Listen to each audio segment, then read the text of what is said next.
Hola, buenos días. ¿Cómo están todos y todas? Hola, buenos días. ¿Cómo están? Bueno, ahí estamos editando los teóricos previos, ¿sí? Como para que tengan el material. Yo ya lo que les subí es el Power sin el Zoom, como para que les sirva de material de repaso para el examen. Dado que, bueno, en estos Power tienen homogeneizado, unificada toda la información. Bueno, vamos a dar inicio a esta clase. A ver. Bien. Bueno, habíamos dicho que los conceptos más importantes que son de semiología del paciente con insuficiencia cardíaca son los síntomas y los signos. Brevemente vamos a recordar, ¿sí? Lo que habíamos dicho la clase pasada, los síntomas que nos alertaban de insuficiencia ventricular izquierda, sobre todo era la disnea, que expresaba fisiopatológicamente el aumento de la presión de fin de diástole, y que era expresión, esta falta de aire que nos va a referir el paciente, expresión de insuficiencia cardíaca sistólica o diastólica, pero sobre todo era la insuficiencia cardíaca retrógrada, ¿sí? Esa insuficiencia cardíaca retrógrada, la sobrecarga pulmonar, sobrecarga al corazón derecho y genera la hipertensión venosa a través de la insuficiencia del ventrículo derecho. Entonces, la insuficiencia cardíaca congestiva o insuficiencia ventricular global va a tener hipertensión venosa y disnea, ¿sí? Vamos a ver ahora en signos cuáles van a ser el reconocimiento semiológico de la hipertensión venosa. A ver si recuerdan los conceptos que hablamos la vez pasada. ¿Quién recuerda cuál sería la expresión semiológica en síntoma de la hipertensión venosa? Dolor en el hipocondrio derecho, ¿no? Sí, sí, muy bien. Por el edema, Bien, por la muy hipertensión bien. Muy portal. bien. Sí, más que hipertensión portal es la congestión. Ustedes piensen que sobre el ventrículo derecho viene toda la sangre desde los miembros inferiores, el hígado, entonces lo que se congestiona allí se va a hacer la expresión, esa hipertensión venosa, de la falla derecha, que sería la Una pregunta, hepatomegalia. doctora. Sí, Ahí lo de ingurgitación yugular también entraría como también, signo y excelente. síntoma, ¿no? Eso, Es la signo. hepatomegalia y el reflujo. Es signo. Entonces, yo lo que les quiero brillante. ¿Quién es Carla? No, Lady. Lady. Excelente, excelente, Lady. Yo les preguntaba síntomas, porque lo primero que nos va a consultar el paciente es lo que siente. Entonces, si tiene un problema del ventrículo izquierdo, ¿qué va a sentir? Falta de aire, disnea. Si tiene un problema del ventrículo derecho, ¿qué va a sentir? El aumento del hígado se va a expresar como hepatalgia, dolor en hipocondrio derecho por la hepatomegalia, y el edema de miembros inferiores. Muy bien. Vamos a ir... Doctora, perdón que la interrumpa, hay gente que quiere entrar todavía Sí, y le perdón, pregunto. perdón, Gracias. Nicolás. Sí. A ver.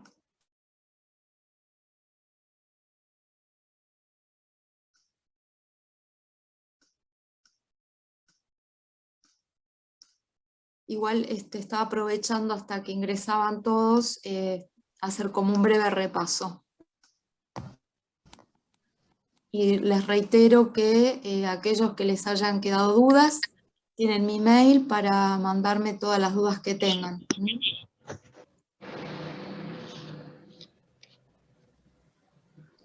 Bien. Bueno, entonces habíamos dicho la clase pasada, ¿sí? Que la insuficiencia ventricular izquierda, ¿sí? El fallo retrógrado, se va a manifestar entonces con disnea, y la falla izquierda iba a llevar a la falla derecha. Y la falla derecha, ahora sí, lo que decía Lady, ingurgitación yugular, que no va a ser un síntoma del paciente, pero sí el dolor del hígado, la hepatomegalia dolorosa, el reflujo hepatoyugular y los edemas, por sobre todo. Los edemas es lo más importante. Entonces, síntomas, disnea y dolor en el hipocondrio derecho. Y el fallo anterógrado, es decir, el trastorno en la eyección, en la expulsión, nos iba a dar hipoperfusión a nivel renal y la hipoperfusión de los músculos que se iba a expresar como fatigabilidad. Bueno, ¿alguna duda hasta aquí? ¿Avanzamos? Entonces, la disnea va a ser patrimonio de falla sistólica, diastólica. Entonces, cuando les pregunten cómo se va a presentar un paciente con insuficiencia cardíaca, tienen que primero discernir si es falla sistólica o diastólica. Ambas es falla retrógrado, ambas van a tener disnea y ambas con el tiempo van a llevar a la claudicación del ventrículo derecho. Esto es retrógrada, y solamente el fallo sistólico es el que va a dar un fallo anterógrado y se va a manifestar con fatigabilidad. Esa falta de irrigación a nivel del riñón va a dar oliguria y acidosis metabólica por la falla sistólica. Entonces, repasando, esto ya lo hablamos la clase pasada, síntomas. La tos seca, que ya explicamos por qué aparecía, la disnea, las sibilancias, disnea paroxística nocturna, edema de miembros inferiores y la nicturia. Es decir, paciente que tiene edemas se reabsorbe en el decúbito y vuelve al corazón y al pulmón y genera la disnea paroxística nocturna y la nicturia. ¿Cuáles son los signos? Esto es lo más quizá importante con la diapositiva anterior de esta clase. Vamos a tener edemas, vamos a tener hepatomegalia dolorosa, reflujo hepatoyugular, segundo ruido pulmonar intenso, la valvulopatía aórtica mitral. Ahora vamos a ir hablando de cada uno de estos puntos. Si ven que yo me detengo es porque estoy ingresando compañeros de ustedes. Bueno, bien, vamos a detenernos en el primer signo importante, el edema. ¿Qué es el edema? El edema es expresión de hipertensión venosa, una sobrecarga en los capilares venosos que trasudan hacia el intersticio plasma y producen este edema venoso que con la compresión retromadrilar tenemos un edema blando.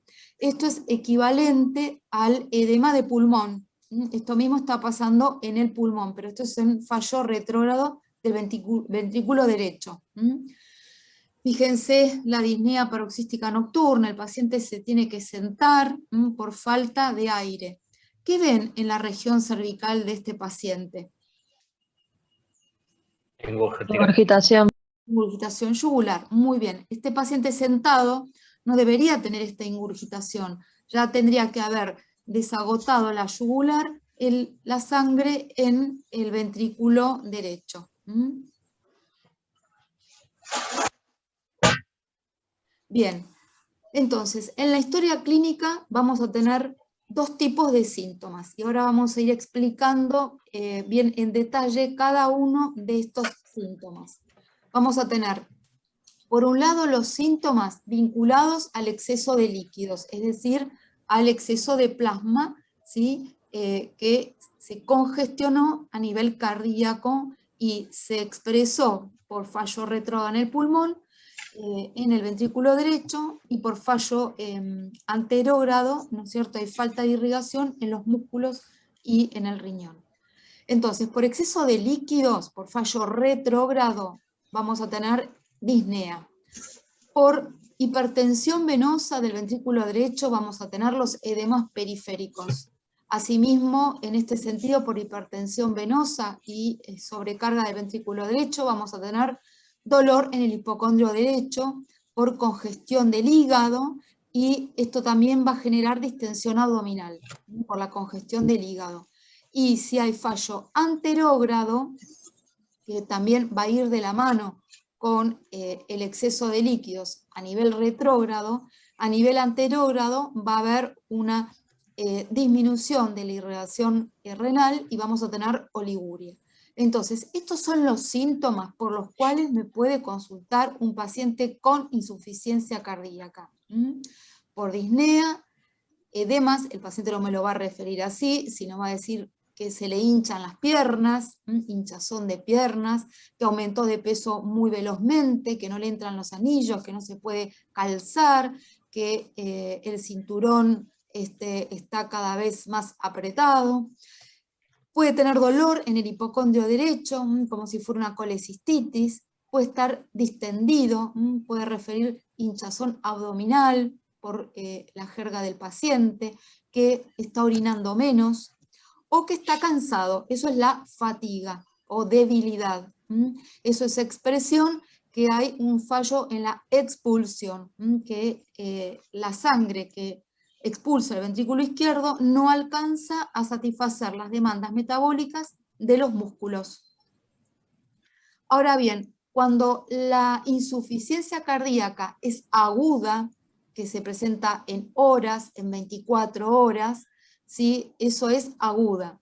Subaguda en días o semanas y crónica en meses. Esta es la diferencia. Las últimas 3 diapositivas son las más importantes que tienen que recalcar. La insuficiencia cardíaca, ¿sí? Los síntomas de insuficiencia cardíaca aguda es en 24 horas, 24 48 horas. La subaguda es en días o semanas y la crónica es en meses. ¿Cuál puede ser el síntoma de cualquiera de ellas, de la aguda, subaguda? La disnea, ortopnea, asma cardíaca, disnea paroxística nocturna y el edema agudo de pulmón.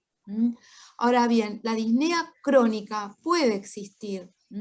En la insuficiencia cardíaca crónica puede haber algo de disnea, pero se presenta en meses. Puede haber anorexia, dolor en el hipocondrio derecho, edemas, debilidad y fatiga.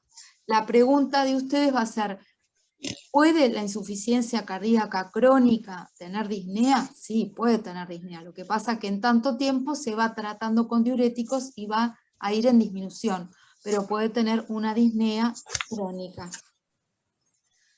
Bueno, pistas para orientarnos en que el paciente puede tener una insuficiencia cardíaca, pero más ya ir orientándonos a la causa de esa insuficiencia cardíaca.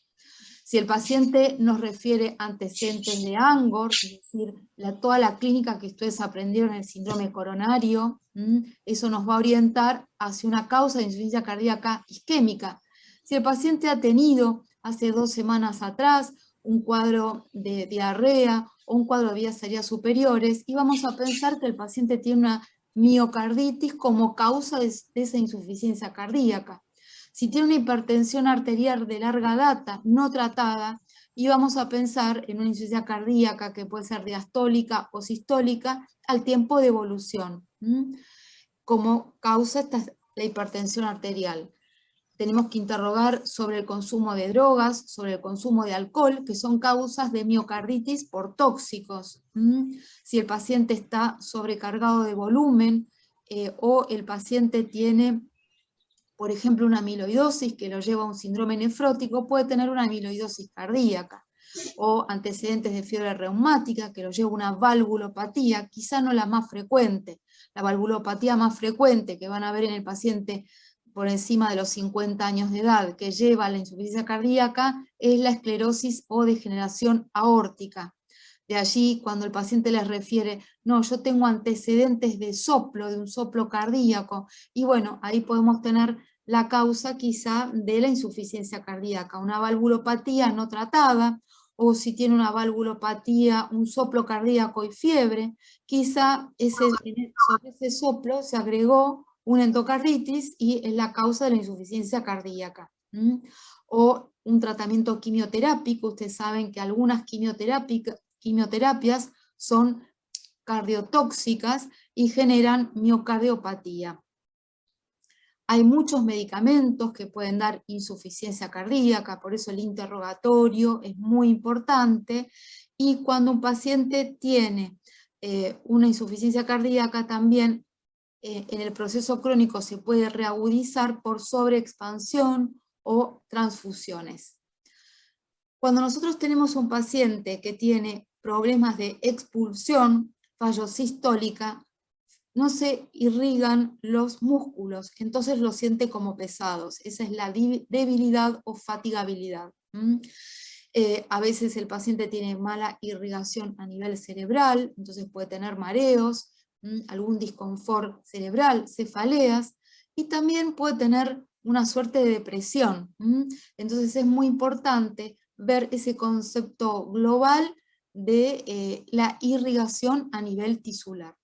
Entonces, en la búsqueda de las causas y manifestaciones clínicas, tenemos que ver entonces el paciente que tiene antecedentes de Angor, el paciente que tiene antecedentes de una disnea progresiva, que evoluciona a disnea paroxística nocturna, que tiene debilidad, que tiene palpitaciones como causas de arritmias. Ustedes saben que las arritmias, ¿sí?, es la causa de morbimortalidad más importante del paciente con insuficiencia cardíaca. El paciente con insuficiencia cardíaca va remodelando su ventrículo y ese tejido fibrótico aumenta el potencial, el umbral de las arritmias, y estas arritmias pueden generar, son las causas de muerte del paciente con insuficiencia cardíaca.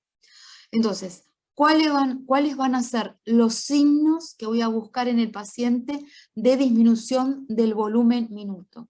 Y esta quizá es otra de las más importantes diapositivas de esta clase. Habíamos dicho la vez pasada que la disminución del volumen minuto gatilla al sistema simpático para generar vasoconstricción y taquicardia. Va a haber sudoración porque hay vasoconstricción a nivel de la dermis, eso genera sudoración, frialdad de la piel, va a haber palidez por esta vasoconstricción, y si tenemos, como habíamos explicado la vez pasada, los alvéolos con plasma, vamos a tener trastornos en la oxigenación. Entonces el paciente va a tener una cianosis de tipo central, del griego cianos, azul, va a tener coloración azulada de la piel y las mucosas, y cuando la cianosis es central por un trastorno de la hematosis, va a ser la coloración azulada de la lengua, de los labios, y puede haber un pulso alternante, y como signos de sobrecarga de volumen, vamos a tener entonces la congestión pulmonar.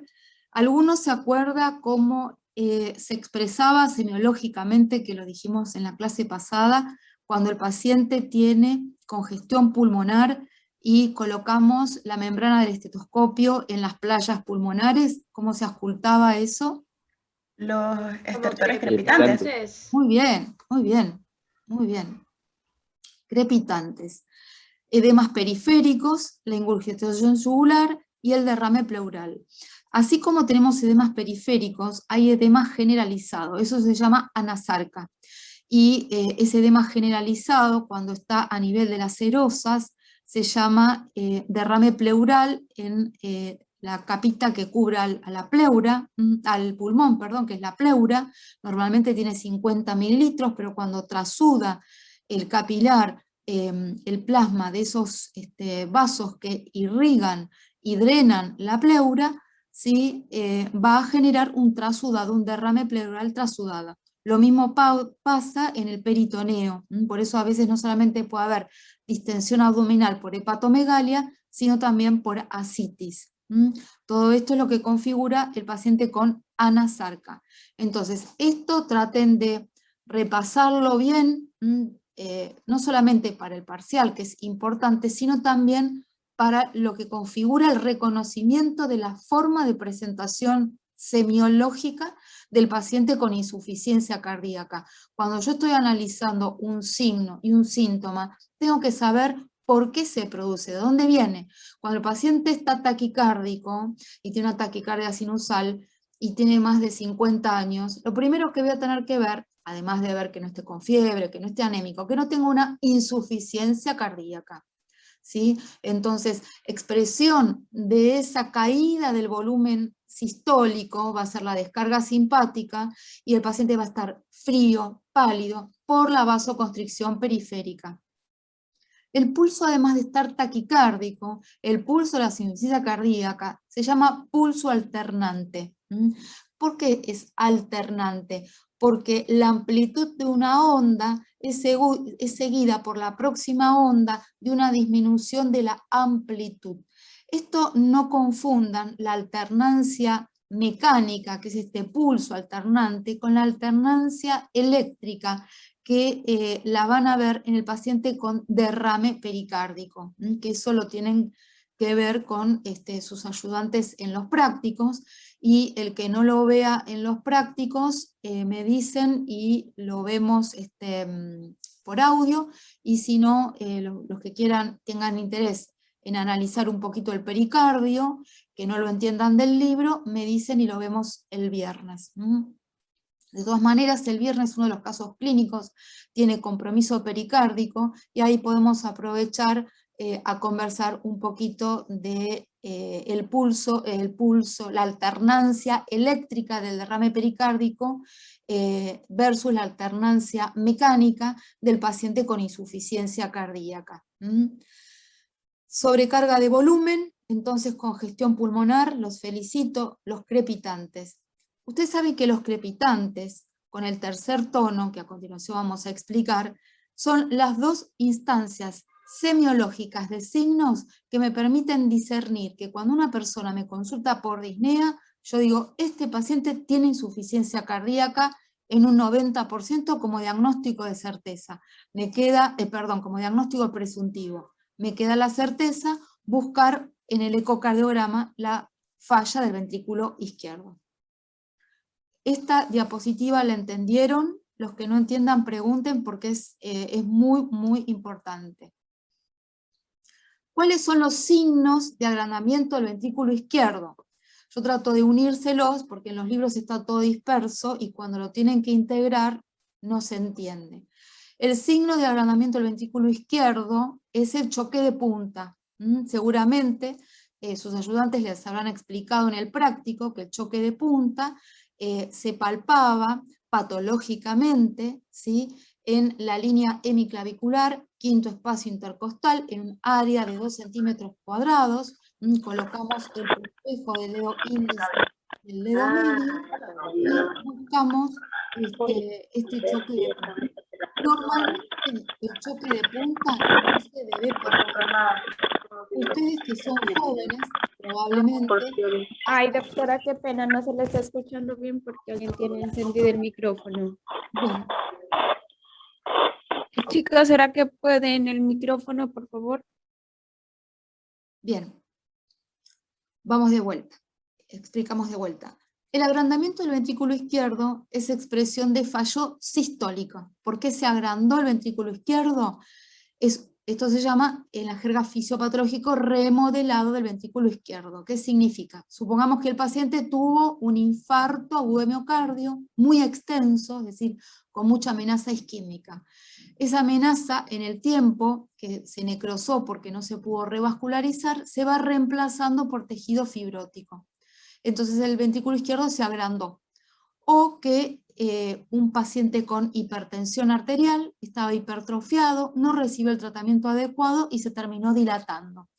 Esas dos, ya sea por enfermedad coronaria, el primer ejemplo, o por enfermedad hipertensiva, el segundo ejemplo, tienen dilatación del ventrículo izquierdo. Eso va a generar a nivel de la eyección un trastorno en la expulsión, porque está agrandado el ventrículo izquierdo. Entonces, ¿qué vamos a encontrarle en ese paciente? Vamos a palpar un choque de punta. El choque de punta es patológico a partir de los 40 años de edad. Si cualquiera de ustedes se acuestan en posición de pachón, en decúbito lateral izquierdo, y buscan la línea hemiclavicular en el quinto espacio intercostal, la maniobra de pachón es el decúbito lateral izquierdo para favorecer, ¿sí?, el acercamiento del ventrículo izquierdo con la pared torácica, y colocan los dos dedos, los pulpejos del índice y medio, en la línea hemiclavicular quinto espacio intercostal, ¿sí?, van a ver que sus dedos se levantan. Ese es el choque de punta. que está expresando una disfunción, un trastorno de la distensibilidad del ventrículo izquierdo. Ese es el choque de punta, que puede ser fisiológico, ¿sí?, hasta los 40 años de edad, y es patológico a partir de esa edad en personas que tengan alguna patología cardíaca. Yo les di los dos ejemplos de dilatación del ventrículo izquierdo de las dos causas más importantes de insuficiencia cardíaca sistólica, la coronariopatía y la hipertensión arterial. Bien, ahora podemos tener también un latido diagonal positivo, que es expresión de este choque de punta, y el latido por tercer tono y ritmo de galope. Es decir, que cuando el paciente está taquicárdico, además de palpar el choque de punta, que es expresión del tercer tono, voy a palpar un ritmo de galope. Pero también esto puede ser auscultatorio. La auscultación, ¿se acuerdan la onomatopeya que les había explicado la vez pasada o en el práctico? Que era ta ta ta, ta ta ta, ta ta ta, ¿sí?, que expresaba la presencia de un ruido, que el tercer tono expresa ese ruido, una turbulencia generada por el trastorno de la distensibilidad del ventrículo izquierdo. Ese remodelado por tejido fibrótico genera un trastorno de la distensibilidad y una turbulencia cuando la sangre irrumpe al ventrículo izquierdo en la primera etapa de llenado y produce una turbulencia golpeando la sangre contra esa pared y trastornos de la distensibilidad. Y se agrega el aparato valvular que está también con sus trastornos de la distensibilidad. Entonces esos tres componentes son los que van a generar en la primera etapa del llenado ventricular, en la diástole, un tercer tono. Entonces el tercer tono es un tono diastólico de la primera etapa de la diástole. Que coincide clínicamente con en general la presencia del choque de punta. Los signos de hipertensión pulmonar, ¿cuándo van a ser? Cuando el ventrículo izquierdo sobrecargó al pulmón y el pulmón sobrecarga al ventrículo derecho. Entonces aparecen los signos de hipertensión pulmonar, que van a ser la sobrecarga del ventrículo derecho, el signo de Dressler, colocamos el talón en el tercer y cuarto espacio intercostal, al lado del esternón, ¿sí? Y vamos a sentir que este talón es... Baby, ¿puedes cerrar, por favor? Es elevado por el agrandamiento de la sobrecarga del ventrículo derecho. Vamos a tener como expresión de esa hipertensión pulmonar un segundo ruido aumentado, palpable. Puede llegar a haber un soplo diastólico de insuficiencia mitral, porque esa dilatación del ventrículo de la pulmonar genera un soplo regurgitativo de insuficiencia, y así como existe una insuficiencia mitral por dilatación de la válvula mitral por ese ventrículo izquierdo dilatado, también hay una dilatación del anillo tricuspidio y un soplo de insuficiencia mitral. El signo de Rivero-Carvalho es simplemente decirle al paciente que inspire para aumentar el retorno venoso, y el aumento del retorno venoso expresa, o mejor dicho, sobredimensiona todos estos signos de hipertensión pulmonar. Van a ver en los libros que existen criterios mayores y criterios menores para el diagnóstico de insuficiencia cardíaca. Los mayores son disnea paroxística nocturna o edema de pulmón, estertores crepitantes, la embolización yugular por aumento de la presión venosa, el reflujo hepatoyugular, la cardiomegalia y el ritmo de galope. Y los criterios menores son el edema bimaleolar, la tos nocturna o disnea ante una actividad habitual, derrame pleural, predominantemente derecho, hepatomegalia y taquicardia de reposo. Lo más importante es esto. ¿Cómo diferencio una insuficiencia cardíaca? La sistólica cae la fracción de eyección, en la diastólica la fracción de eyección está normal. Si se llega a cortar, nos volvemos a reconectar, yo le paso a Eva el nuevo ID y el nuevo código. La fracción, entonces el ventrículo izquierdo está dilatado en la insuficiencia cardíaca sistólica y está normal o hipertrofiado en la diastólica. Esta diapo quizás es la más importante de todas, que tienen que ver antes de iniciar el estudio de los signos cuando van a repasar. En general la sistólica es de 50 a 70 años, la diastólica es del paciente más añoso, la sistólica del sexo masculino, la diastólica del sexo femenino. En general la etiología de la sistólica es la cardiopatía isquémica y la diastólica la hipertensión arterial, la obesidad y la diabetes. Pero lo más importante que tienen que recordar también, que la edad es variable en la sistólica, lo mismo que la edad en la diastólica, es esto. Si pueden recordar que la disnea es común a la sistólica y a la diastólica, por aumento de la presión de fin de diástole. Los que están y no están, por favor, transmítanselo a todos, que la disnea es expresión de ambas. No así la fatiga o cansancio, que es así solamente es de la sistólica. Y los estudios que le voy a pedir al paciente son la placa de tórax, el electro, un ecocardiograma Doppler, un ecoestrés, el examen funcional respiratorio. La placa de tórax, que yo les subí un zoom de diagnóstico radiológico de insuficiencia cardíaca, ¿sí? Lo más importante es que de esa charla se lleven cómo se mide el índice cardiotorácico. Igual en los casos clínicos del viernes lo vamos a repasar.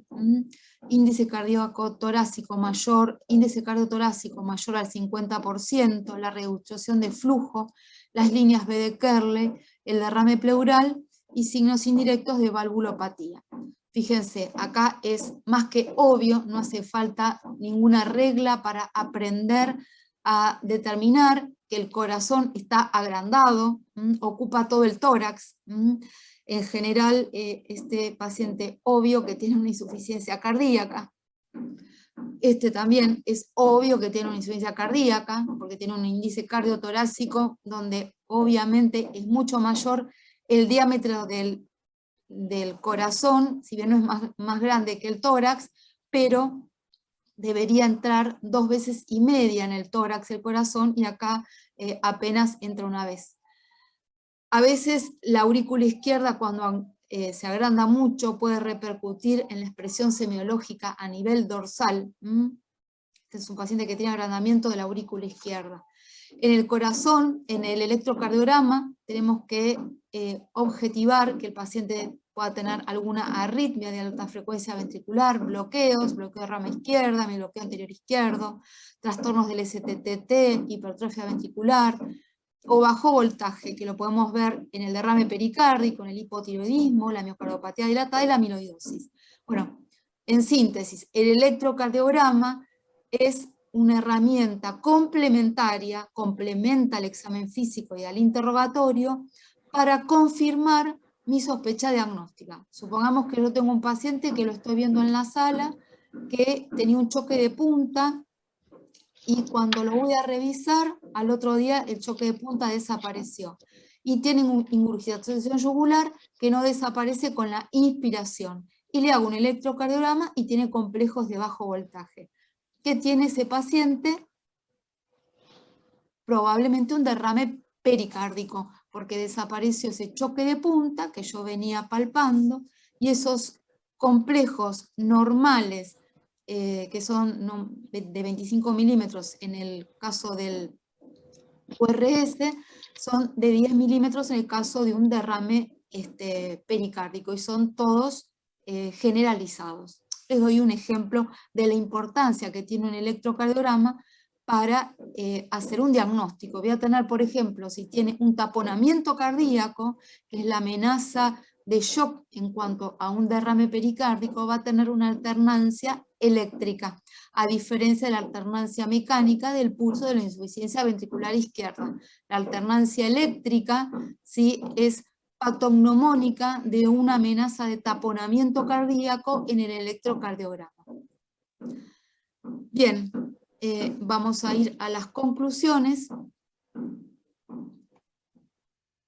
que sería, en este contexto, que la insuficiencia cardíaca tiene como fundamento la expresión semiológica sindrómica de una falla sistólica si el paciente tiene déficit de demandas de oxígeno en sus tejidos.